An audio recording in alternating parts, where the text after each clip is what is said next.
Bonjour et bienvenue sur Réflexion Santé Naturopathique, c'est Jean Brestivan qui vous accueille comme chaque semaine quasiment, et aujourd'hui je vous retrouve pour un sujet de réflexion autour de la naturopathie comme d'habitude, mais comment savoir si un naturopathe est un praticien performant, comment éviter de se faire piéger par la naturopathie ou d'autres techniques naturelles de santé, comment savoir si en vous appuyant réellement sur un naturopathe, il répond à vos attentes de la naturopathie, c'est-à-dire est-ce qu'il a une approche scientifique, concrète, rigoureuse, est-ce qu'il s'appuie sur les principes de la naturopathie, ou est-ce qu'il va simplement vous inciter à prendre une pilule magique, une technique miracle, aussi naturelle soit-elle.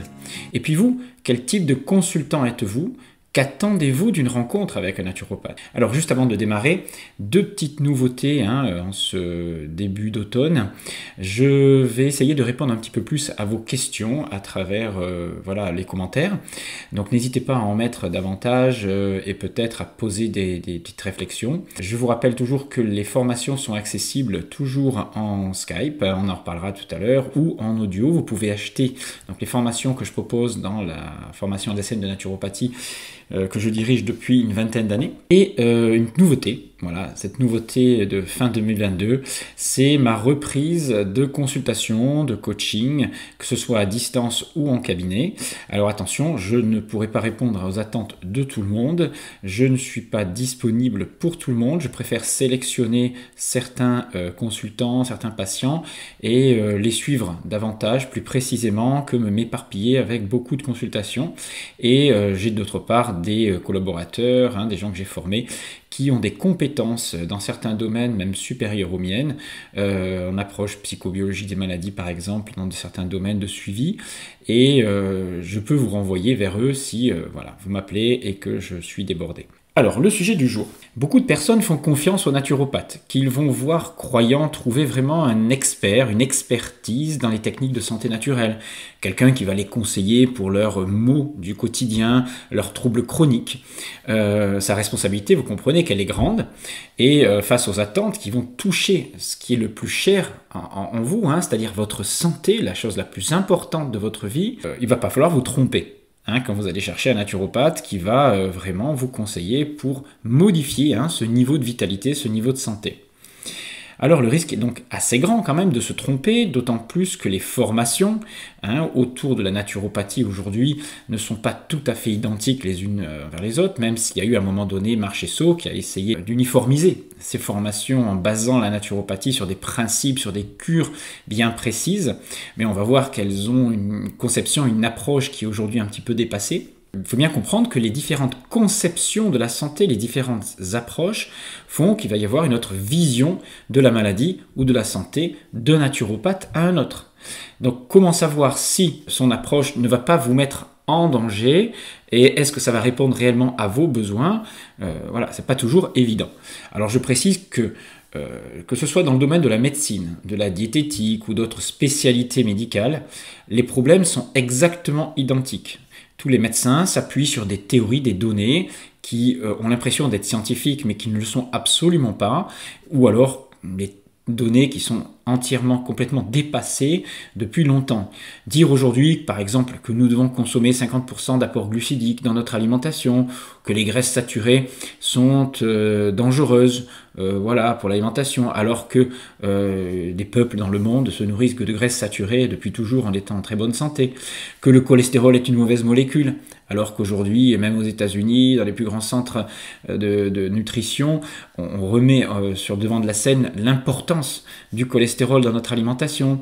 Dire que les protéines végétales sont meilleures que les protéines animales ne tient sur aucune référence scientifique fondamentale, c'est même l'inverse, on le sait aujourd'hui, que les légumineuses ont des avantages par rapport à d'autres protéines animales, c'est complètement faux, que boire des eaux minéralisées vont combler vos carences, c'est des choses qu'on trouve et qui sont complètement des aberrations scientifiques, mais pour ceux qui me suivent, c'est une évidence pour vous, mais pour d'autres personnes, pour des médecins, pour des nutritionnistes, pour des diététiciens, vous allez trouver des conseils qui sont complètement dépassés et basés sur des connaissances scientifiques, qui ne sont plus d'actualité.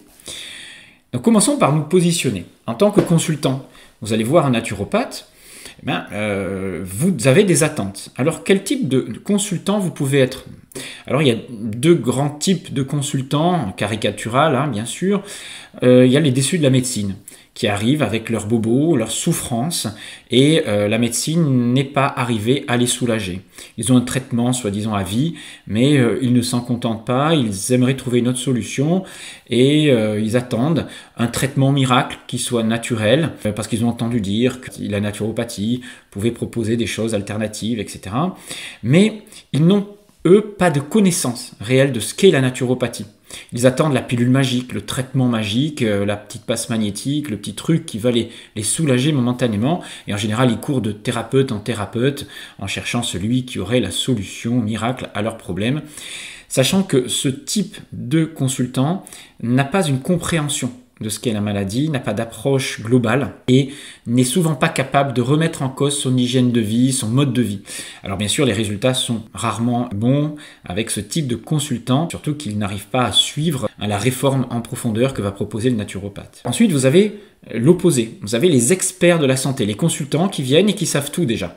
C'est-à-dire ce que moi j'ai pu être avant de pratiquer la naturopathie. J'étais un passionné de santé naturelle, j'avais été éduqué dans ce milieu-là, j'avais eu l'impression d'avoir tout lu dans le domaine. Ça peut avoir des avantages parce qu'on sait à peu près comment fonctionne en gros l'organisme, hein, voilà, même si on a des préjugés, des choses qui s'avèrent fausses avec le temps. Et cet avantage peut se retourner justement contre nous si justement on n'est pas prêt à faire la part des choses entre ce qu'on a appris et ce qu'on a érigé en croyance et ce que l'on va nous proposer qui parfois est déstabilisant puisque l'approche que peut avoir le naturopathe va être complètement différente de ce qu'on avait pensé. Ces personnes-là, ces experts de la santé, sont prêts au changement de mode de vie à condition que ça ne va pas à l'encontre de leurs croyances, de leurs préjugés.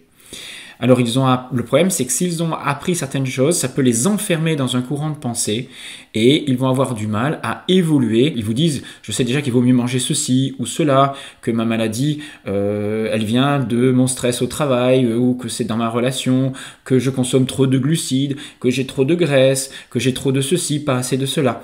Donc ils ont déjà une idée de ce qui les a rendus malades, mais ils viennent chez vous pour se conforter dans ce choix, dans ces stratégies qu'ils vont mettre en place. Alors en général, ils ont déjà décidé d'être végétariens, d'aller vers une alimentation paléo, cétogène, de faire du jeûne, de faire des cures de plantes, de prendre tel ou tel complément alimentaire ou de l'hormèse, etc. Et ils viennent juste pour avoir votre aval, votre accord. Et si vous avez le malheur de leur expliquer que le problème n'est absolument pas en lien avec ce qu'ils pensent, avec leurs croyances, ils vont se sentir complètement déstabilisés et certains d'entre eux n'iront pas au-delà et ne vous écouteront pas et n'en feront qu'à leur tête. Parfois, ils auront peut-être même raison de le faire puisque certains naturopathes peuvent aussi se tromper et leur proposer des éléments, des choses qui ne leur correspondent pas. Alors, l'exemple le plus classique de ce type de consultant, c'est la personne qui pendant des mois arrive avec, elle a mis en place une diète hypotoxique, souvent plutôt crudivore, végétalienne, et dans les mois qui ont suivi, elle s'est sentie améliorée. Meilleure énergie, meilleur sommeil, meilleur rendement au niveau intellectuel, etc. Et puis au bout de quelques mois, 6 mois, des fois 9 mois, des fois 1 an, eh bien, elle constate une perte musculaire. Ces personnes qui fondent, littéralement, leur métabolisme chute, la fatigue s'installe, les cheveux tombent, mais c'est des choses qui se font à minima. Et comme elles ont eu des avantages avant, elles ont du mal à se remettre en cause. Mais elles se disent, il y a quand même quelque chose qui va un peu moins bien, donc elles viennent consulter, et imaginez que là, vous leur proposiez de réintroduire, par exemple, des protéines animales ou des graisses animales, en leur expliquant pourquoi, comment, etc. Elles auront vraiment du mal à passer ce cap, sachant que c'est ce qu'elles ont éliminé pour être en meilleure santé avant. Parce qu'on a du mal à se détacher de ces préjugés, de ces croyances qu'on a inscrites en nous depuis très longtemps. Alors comment savoir d'ailleurs si un naturopathe ne vous propose pas un protocole qui pourrait vous nuire ou au mieux vous être inutile? Pour cela, il faut bien sûr définir ce qu'est vraiment la naturopathie. Alors je ne vais pas vous faire un cours sur les principes de la naturopathie. Sachez qu'il y a une approche causaliste qui est très importante, on va chercher les causes des problèmes, mais sur différents plans. Les plans les plus importants, les 3 grands piliers de la naturopathie, c'est bien sûr l'alimentation, le mouvement et la psychologie. Si ces 3 plans sont à peu près équilibré pour vous. Voilà, on n'est jamais parfait dans ces domaines-là, mais vous avez répondu à vos besoins fondamentaux dans ces 3 domaines, en fonction de votre tempérament, vous éviterez les grosses pathologies. Alors, souvent, un naturopathe va vous demander comment vous alimentez, il va vous questionner, il va mener une enquête. Mais cette enquête doit se faire sur ces 3 plans. Quand cela a-t-il commencé ? Alors je m'explique, il va aller chercher le début de votre symptôme, de votre maladie, de votre évolution. Il va essayer de se comprendre quel a été le déclencheur de cela, qu'est-ce qui a été changé sur le plan alimentaire, sur le plan émotionnel, sur le plan du stress au travail, de l'historique familial, etc. Sur le plan du mouvement, est-ce que vous avez mis à faire de l'exercice ou à arrêter d'en faire, etc. Pour cela, il va aller chercher dans tous les domaines de votre vie les plus importants. Déjà, il va non pas cibler un seul domaine, un naturopathe ne doit pas vous parler que d'alimentation, ou que d'exercice physique, ou que d'hormèse. Il ne doit pas négliger l'aspect psycho-émotionnel de nos maladies à leur genèse. Il va ensuite travailler sur les priorités. Ces priorités ne sont pas toujours alimentaires, même s'il est rare de trouver un naturopathe qui, dans son premier programme d'hygiène de vie, ne va pas modifier votre alimentation. Mais il ne doit pas se contenter de cela. Il doit vérifier bien sûr le sommeil, le mouvement, le contact à la nature, est-ce qu'il y a cette stimulation hermétique, etc. Mais tout ça ne peut avoir aucune prise sur votre problématique, sur votre maladie, si par exemple votre symptôme est apparu à la suite d'un divorce, que ce divorce a été très mal géré émotionnellement et que ce surstress a entraîné une biologisation d'un conflit qui n'a rien à voir avec votre changement alimentaire ou d'autres facteurs. Mais par contre, si vous venez pour des ballonnements après un repas ou des petits signes de dévitalisation, d'épuisement, des troubles digestifs, on ne va pas commencer par chercher dans votre histoire de vie le conflit émotionnel, etc. On va essayer bien sûr d'aller cibler rapidement comment vous mangez, comment vous digérez et essayer d'aller à l'essentiel. Mais dans l'exemple par exemple que j'avais donné de la sciatique dans la dernière vidéo, ou d'autres exemples que j'avais donnés par exemple pour la cystite dans la conférence sur la psychobiologie des maladies, les personnes auront beau cesser de s'alimenter comme ci ou comme ça, de faire tel ou tel mouvement, si elles vivent un conflit interne très puissant, par exemple dans l'exemple que j'avais donné, c'était la personne qui ne pouvait plus d'aller au travail et donc de faire cette distance qui la séparait entre son logement et son travail, le corps l'avait intégré comme un conflit de déplacement et lui avait donné une solution à travers une maladie qui l'a bloqué et qui l'empêchait de se déplacer. Donc un régime alimentaire, là, un complément, une plante, ne fera rien dans l'amélioration de cette situation, si ce n'est peut-être diminuer un petit peu l'état inflammatoire, mais vous n'agirez pas sur les causes de la maladie. Donc tout cela nous renvoie à quelle conception de la maladie a votre naturopathe. Et il y a 3 grandes approches chez les naturopathes, du moins les thérapeutes qui se prétendent naturopathes, à ce niveau-là. Vous allez trouver ce qu'on appelle les naturothérapeutes. Eux ne sont pas dans la naturopathie de terrain. L'approche causaliste chez eux n'existe pas vraiment. Ils ne voient le symptôme que comme un dérèglement, une inflammation ou une carence à la rigueur. Donc leur réponse va être une réponse symptomatique. Supprimer le symptôme, non pas à l'aide de l'allopathie, à l'aide de médicaments, de la chimie, ça va être à l'aide de compléments naturels, peut-être, de draineurs, de plantes, de nutrition particulière, mais à chaque symptôme va correspondre un remède. C'est-à-dire que vous avez mal à tel endroit, on va vous donner une plante anti-inflammatoire, vous avez peut-être un petit état de carence, machin, on va vous donner une vitamine, un minéral, souvent de nature inorganique d'ailleurs. Donc déjà, regardez quel type de complément aussi on peut vous donner. Et si le naturopathe traite plutôt le terrain en vous donnant des compléments plus généraux issus de l'aliment, c'est-à-dire de la plante ou du produit animal, bien assimilables, je pense par exemple aux super aliments tels que le pollen, les algues, les abats, chez les animaux élevés dans de très bonnes conditions, le plasma marin, les jus de légumes, etc., ou les graisses de très haute qualité. Vous savez que vous allez avoir un naturopathe qui a un petit peu déjà plus avertis sur le plan de la capacité d'assimilation et d'utilisation des nutriments dans notre corps, alors que s'ils vous gavent de molécules chimiques, qu'elles soient soi-disant naturelles, mais en fait c'est des vitamines de synthèse, hein, des minéraux inorganiques la plupart du temps, vous si ressortez avec une liste de produits à acheter, que ce soit en phyto, en gémothérapie, en complémentation nutritionnelle, etc., ben vous savez, là vous avez un naturothérapeute qui a une vision très allopathique de la santé. Et ce n'est pas ce que je défends en tout cas. Ensuite, vous allez avoir les hygiénistes. Pour eux, alors ils sont dans une médecine de terrain, la maladie se confond avec la crise d'élimination. Donc les naturopathes qui se disent hygiénistes considèrent que toutes les maladies ont pour cause une surcharge organique, une augmentation de la quantité de déchets avec modification de l'acidose dans le corps, du pH, que la maladie vienne d'un foie qui peut être saturé, une lymphe saturée, etc. Alors, il y a deux risques dans cette approche-là. Il faut bien comprendre qu'ils ne font pas la différence entre un eczéma, une sciatique, une tendinite, une maladie métabolique, un Crohn, une hyperthyroïdie, etc. Toutes les maladies ont pour origine un encrassement humoral, ils vont vous dire. Et les maladies ne sont que la manifestation d'une tentative du corps d'expulser les déchets. C'est la devise de Marchesso, la vision de Marchesso de la santé, hein, le fondateur de la naturopathie. Alors, il y a des risques de dérive, c'est que vous allez déjà mettre en place donc forcément toujours des cures d'élimination, hein, souvent assez drastiques, qui peuvent être souvent trop longues, avec des périodes de jeûne, de complexes de plantes qui vont drainer, éliminer, de l'exercice, vont vous faire transpirer, etc.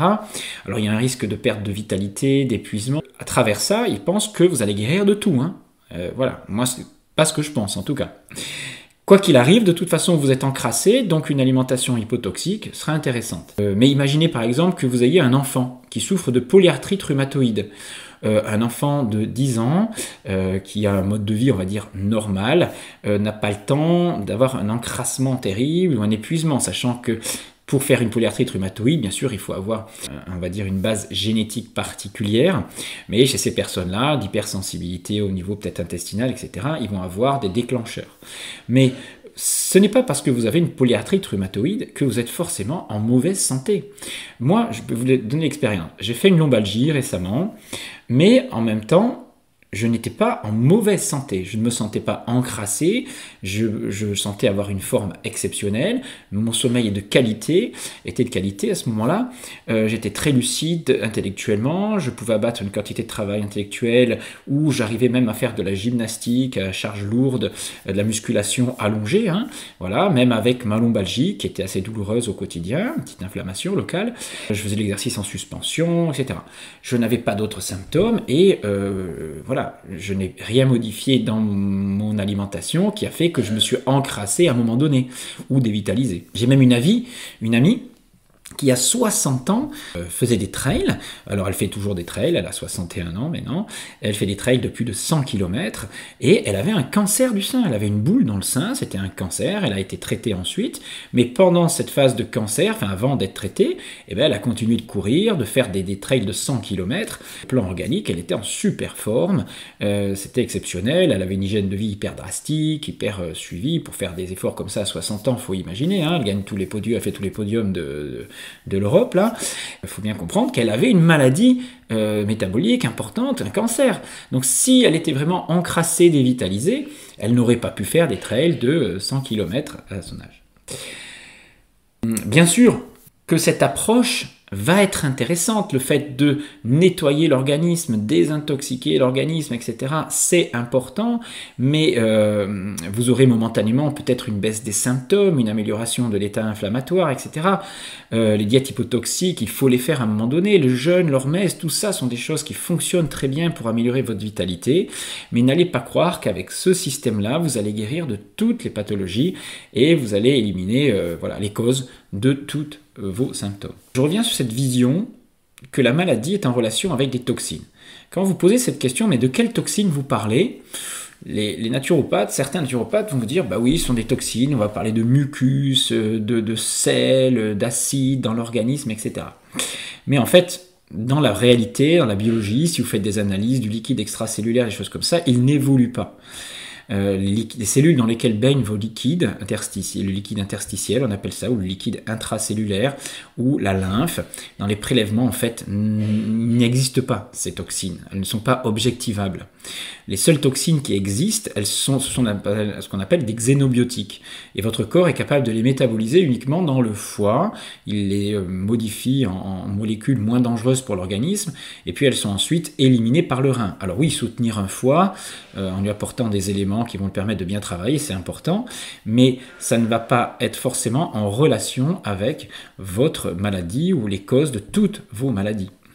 Sachez juste que votre liquide extracellulaire reste toujours stable. La notion d'encrassement n'existe pas. Et quand on vous parle d'augmentation du cholestérol, de l'urée, de l'acide urique ou d'autres éléments qu'on va trouver dans le sang, ce ne sont pas des toxines à proprement dites en fait. Sinon, pourquoi le corps les garderait constamment dans notre sang ? Vous savez que vous avez toujours une quantité de cholestérol, d'urée, d'acide urique dans votre corps. L'acide urique, on sait que c'est un antioxydant très important, que l'urée aussi joue des fonctions dans l'organisme, que le cholestérol a des fonctions cicatricielles de la reconstruction de la paroi des vaisseaux sanguins, etc. Alors bien sûr, c'est l'oxydation qui est problématique, etc. Mais on est sur un autre registre. Donc n'allez pas confondre des éléments que la médecine considère comme des agresseurs, des déchets, avec vraiment l'origine de toutes vos pathologies. On en est loin d'être là. L'urée, bien sûr, en excès dans le sang est un signe d'insuffisance rénale, mais ça n'est pas un déchet en soi qui va agresser votre organisme au quotidien si vous n'avez pas d'insuffisance rénale. Donc n'oubliez pas que tout ce que le corps conserve dans son sang, dans ses liquides, a une utilité, sinon il les éliminerait. Bien sûr, lorsque leur taux augmente, c'est le signe qu'il y a un dérèglement, entre guillemets, moi j'y crois pas au dérèglement, mais qu'il y a quelque chose ailleurs à gérer. Donc vous avez des personnes qui par exemple aussi ont des inflammations dans l'organisme. Une CRP est très élevée, qui ont un état inflammatoire, et qui à côté de ça ont des taux de cholestérol, d'acide, d'urée, d'ammoniac, d'acide sulfurique qui sont tout à fait normaux. Et même ces personnes-là pratiquent des régimes hypotoxiques, des régimes signalés, des régimes crus, des régimes ancestraux, des régimes végétaliens, crudivores, font de l'exercice. Donc il n'y a pas toujours de lien entre un mode de vie hypotoxique et l'apparition ou non de maladies ou d'inflammations dans l'organisme. Les patients qui sont adeptes de ces régimes d'ailleurs extrêmes, alors voilà, moi j'en fais, des fois j'appelle pas c'est des régimes extrêmes pour le commun des mortels, on va dire, mais voilà, moi je pratique le régime cétogène de temps en temps, je suis en plein dedans, donc c'est un régime extrême, mais les patients qui sont dans des régimes, on va dire, hypocaloriques ou hypotoxiques très poussés, ont des pertes de masse musculaire qui leur sont souvent préjudiciables et ne les empêchent pas d'avoir des symptômes inflammatoires ou d'autres choses. D'ailleurs, ils se gavent souvent d'oléagineux, d'alcaloïdes dans les plantes, de lectine, quand on va trouver ça autour des enveloppes des plantes, d'oxalates, etc., qui sont des molécules un peu agressives pour leur intestin. Et le tout cru, le tout végétal n'est pas forcément bon pour tout le monde. Voilà, quand on est dans ce type d'alimentation-là, je le rappelle encore une fois.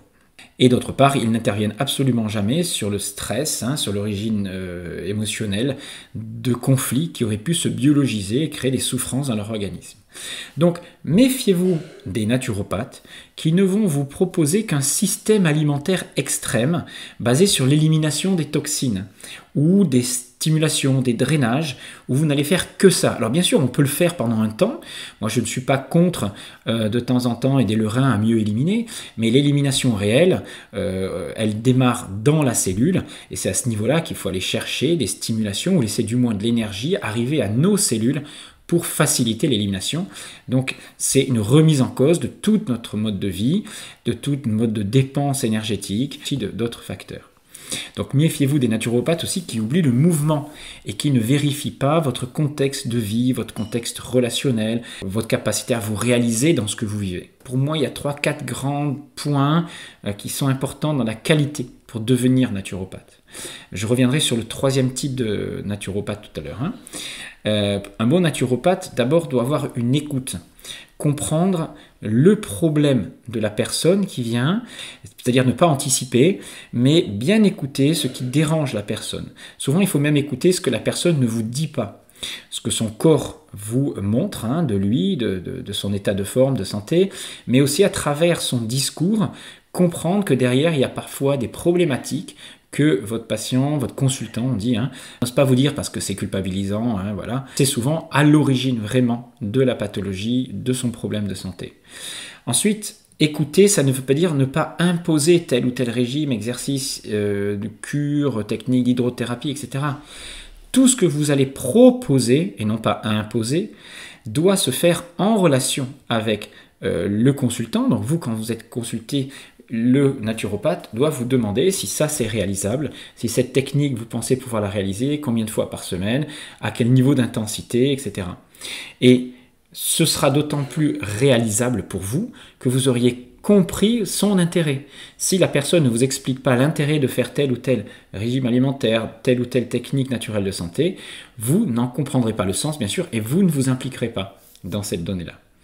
Donc, prendre le temps d'expliquer, prendre le temps de comprendre l'origine de la maladie, sa relation avec notre mode de vie, les solutions qui existent, comment les mettre en place, ça c'est le travail d'un naturopathe qui va prendre du temps et parfois une première consultation peut durer 2 heures. Ensuite, un naturopathe doit vous suivre.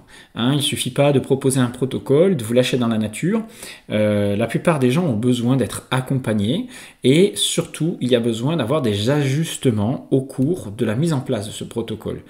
Une personne livrée à elle-même, si elle n'a pas de retour qu'elle doit faire à son naturopathe toutes les semaines, tous les 15 jours, ne se sentira pas investie, va avoir tendance à lâcher. Et d'autre part, il faut bien comprendre qu'il peut y avoir une remise en cause. Le naturopathe doit savoir, être capable d'accepter de s'être trompé sur un domaine, sur une mise en place d'un régime, sur un complément, etc. Que ça ne convienne pas exactement à la personne, qu'après test, ça ne lui convienne pas, ça n'arrange pas. Donc, vous allez lui laisser la possibilité, un naturopathe va lui laisser la possibilité de changer ces points-là dans son protocole. Il va inciter donc consultant à tester plutôt qu'à imposer. Par exemple, il y a des personnes qui, pour complémenter, doivent prendre des jus de légumes. Ils ne sont pas à l'aise avec ces jus de légumes, donc on va peut-être changer. Ils ne sont pas à l'aise avec la prise d'ABA, ou de faire un jeûne le matin, ou de consommer des œufs le matin. Voilà. Donc il faut bien comprendre que rien dans un protocole n'est absolument indispensable. Tout peut être remplacé, tout peut être adapté. Donc, observez ensuite, vous en tant que consultant, les résultats, les effets de cette mise en place. Parfois, il ne faut pas les observer au bout d'une semaine, c'est au bout de quelques semaines. Et si vous n'avez pas d'amélioration sur le plan de la vitalité, du sommeil, de la digestion, du bien-être émotionnel, de la prise de muscle, eh bien, c'est qu'il y a un problème. C'est que ça ne vous convient pas et il faut qu'avec votre naturopathe, vous puissiez en discuter et améliorer à nouveau les choses. D'autre part, faites très attention au piège des crises curatives. Vous allez avoir par exemple la mise en place d'un protocole et puis de temps en temps, avant, vous aviez des douleurs, des poussées inflammatoires, poussées asthmatiques si vous êtes asthmatique, des fièvres, des poussées bronchiques si vous faisiez ça de temps en temps. Et puis là, vous allez faire des crises un peu plus importantes. Et certains naturopathes, hygiénistes en général, vont vous dire voilà, ce sont des crises curatives. Alors, je ne suis pas complètement contre cette vision des choses, mais elle n'est pas vraie tout le temps. C'est-à-dire que lorsque vous faites des maladies aiguës, vous faites une bronchite, il y a une phase à la fin, vous allez faire une vraie flambée, une vraie poussée beaucoup plus forte de ce symptôme, parce que c'est une maladie de type aigu depuis quelques jours. Et au bout de cette crise inflammatoire aiguë, de cette crise qu'on appelle curative, qui s'associe souvent à une poussée de fièvre, malaise vagal, des symptômes très importants, on a une amélioration et une disparition du symptôme rapidement dans les heures qui suivent. Donc là, on était effectivement sur une dernière phase de poussée. Mais ça n'est pas le cas quand vous avez de temps en temps des poussées inflammatoires qui reviennent régulièrement. Ce ne sont pas des crises curatives. On appelle ça des symptômes en balance. Une fois ça pousse, une fois ça revient. Donc on est sur du chronique. Et tant que le symptôme ne s'évacue pas complètement et disparaît pas, ce n'était donc pas une crise curative. D'ailleurs, quand vous avez ce qu'on appelle des crises d'élimination, si on faisait des prélèvements sanguins ou du moins des prélèvements au moins urinaires, on devrait découvrir des molécules, des déchets, si la maladie est liée à un encrassement, à une intoxication, on devrait trouver ces toxines dans les urines. Or, en fait, si vous faites des prélèvements urinaires, vous n'allez pas trouver de molécules différentes de celles qui sont là habituellement, ou rares exceptions peut-être. Pourtant, on devrait en trouver. Donc les maladies, les crises curatives ne sont pas toujours comme on l'imagine, donc méfiez-vous, l'aggravation des symptômes n'est pas toujours une amélioration de votre maladie. Ça peut l'être dans les phases aiguës, les maladies aiguës. Une maladie métabolique, par exemple, un diabète, n'a pas de crise curative particulière, vous avez juste une diminution de la résistance à l'insuline si vous vous améliorez. Donc parlons maintenant du troisième type de naturopathe, c'est-à-dire que pour eux, il y a une conception de la maladie qui n'est pas, on va dire, allopathique, hein. Le symptôme n'est pas un dérèglement, la maladie n'est pas non plus simplement une élimination ou une carence, la maladie est vue, comme une solution pour le corps en vue de s'adapter à une contrainte nouvelle, c'est-à-dire une solution d'adaptation face à un stress. Alors une contrainte, elle peut être physique, mais elle peut être aussi psycho-émotionnelle, voire spirituelle. Et cette agression, en fait, ce décalage qui existe entre ce que vous vivez réellement et ce que vous voulez vivre au fond de vous, crée un état de tension qui va générer donc une biologisation du conflit, c'est-à-dire que vous allez mettre en place une maladie qui a un sens et qui répond en fait à ce que vous n'arrivez pas à vivre concrètement sur le plan émotionnel, ressenti ou biologique. Je m'explique avec un exemple. Mon fils, quand il avait 8-9 ans, a eu des molluscomes. Ce sont des petites verrues très fines, blanches, qui apparaissent donc un peu partout sur la peau. C'est souvent des choses qui arrivent dans l'enfance, qui sont fréquentes, à l'école primaire. Si à ce moment-là, j'avais fait une approche naturopathique hygiéniste, j'aurais conclu qu'il fait une poussée éruptive, donc qu'il y a un encrassement de déchets que le foie n'arrive pas à gérer et qu'il dérive vers la peau. Cette notion de dérivation, on la traite donc en stimulant l'élimination à l'intérieur du corps par des plantes qui vont aider le foie, le rein, etc. à éliminer des déchets. Le problème, c'est qu'en faisant ça, vous ne traitez absolument pas la cause, puisque ces molluscomes, en fait, sont reliés à un petit conflit interne. Alors, on appelle ça en biologie le conflit de la moule, qui s'accroche, l'animal, qui va fabriquer, vous savez, la moule, elle a cette capacité de générer des filaments très puissants qui s'accrochent au rocher et qui lui permettent de tenir malgré vents et marées. En fait, nous avons en nous, dans notre biologie, des mémoires biologiques très archaïques de tous les êtres vivants sur la Terre. Et notre corps est capable de faire appel à ces mémoires-là à travers des symptômes. Alors je sais que c'est difficile à comprendre, mais regardez ce qui se passe en fait avec ce molluscome.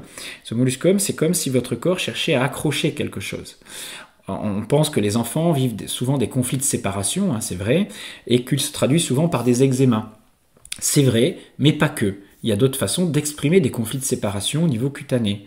Et mon fils, à ce moment-là, alors moi, connaissant le conflit, je vais le voir, je discute avec lui, et je lui demande, est-ce qu'il a des petits soucis avec ses copains, avec ses copines, avec quelqu'un de la famille, est-ce qu'il est triste, etc. Et là, il se met à pleurer en regardant la photo de ses copains qui étaient au-dessus de son lit, puisque deux de ses copains devaient partir à l'école, au collège, étaient en CM2, lui, il avait 2 ans de moins, donc il n'était que en CM1, il allait rentrer en CM1, et il était triste que ses copains partent, qu'il ne pourrait plus jouer avec eux, etc. Il avait peur de les perdre, et il tentait, donc ce stress étant non exprimé, il ne nous en avait jamais parlé, donc tout ce qui n'est pas exprimé va s'imprimer dans la biologie et se manifester sous forme de ce petit symptôme-là.